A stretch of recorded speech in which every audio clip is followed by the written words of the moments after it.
भारत के राष्ट्रीय सुरक्षा सलाहकार अजित डोभाल ने चीन पर निशाना साधा। उन्होंने कहा कि ब्रिक्स समूह संयुक्त राष्ट्र की आतंकवादी विरोधी प्रतिबंध व्यवस्था के तहत आतंकवादियों और उनके प्रतिनिधियों को सूचीबद्ध करने में मिलकर काम कर सकता है। उन्होंने कहा कि इस प्रक्रिया को राजनीति और दोहरे मानकों से दूर रखा जाना चाहिए। डोभाल ने यह टिप्पणी दक्षिण अफ्रीका के जोहान्सबर्ग में ब्रिक्स देशों के राष्ट्रीय सुरक्षा सलाहकारों की बैठक के दौरान कही। बैठक में चीन के विदेश मंत्री वांग यी भी शामिल हुए थे। आपको बता दें, राष्ट्रपति शी जिनपिंग के करीबी कहे जाने वाले वांग यी को मंगलवार को ही चीन का विदेश मंत्री नियुक्त किया गया है।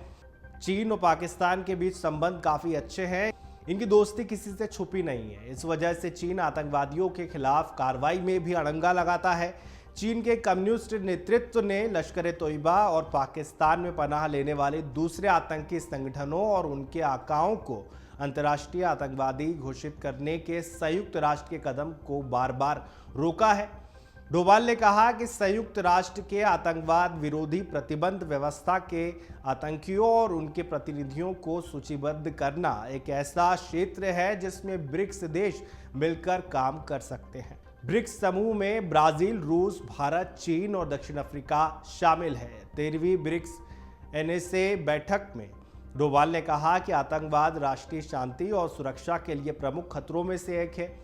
उन्होंने कहा कि इस बात पर भी जोर दिया जाए कि अफगानिस्तान और पाकिस्तान में आतंकवादी संगठन बेखौफ होकर काम कर रहे हैं। इस बैठक में डोभाल ने भारत की वर्तमान G20 अध्यक्षता के लिए दक्षिण अफ्रीका द्वारा दिए गए सहयोग की सराहना की। साथ ही इस साल दक्षिण अफ्रीका की ब्रिक्स अध्यक्षता के लिए भारत के निरंतर समर्थन का आश्वासन दिया। दक्षिण अफ्रीका में आयोजित ब्रिक्स के राष्ट्रीय सुरक्षा सलाहकारों की बैठक में इतर भारत के एनएसए अजित डोभाल ने चीन के सर्वोच्च राजनयिक वांग यी को आईना दिखाते हुए कहा कि भारत चीन सीमा के पश्चिमी क्षेत्र में वास्तविक नियंत्रण रेखा यानी LAC पर चीनी आक्रामकता की वजह से चीन पर भारत का भरोसा खत्म हो गया है। विदेश मंत्रालय ने बताया कि दोनों अधिकारियों ने आपसी रिश्तों को द्विपक्षीय, क्षेत्रीय और वैश्विक हित में सामान्य बनाने की जरूरत है। डोभाल ने वांग यी से साफ कहा कि सीमा पर चीन की हरकतों ने चीन के प्रति भारत के रणनीतिक विश्वास और रिश्ते के सार्वजनिक और राजनीतिक आधार को कमजोर कर दिया है।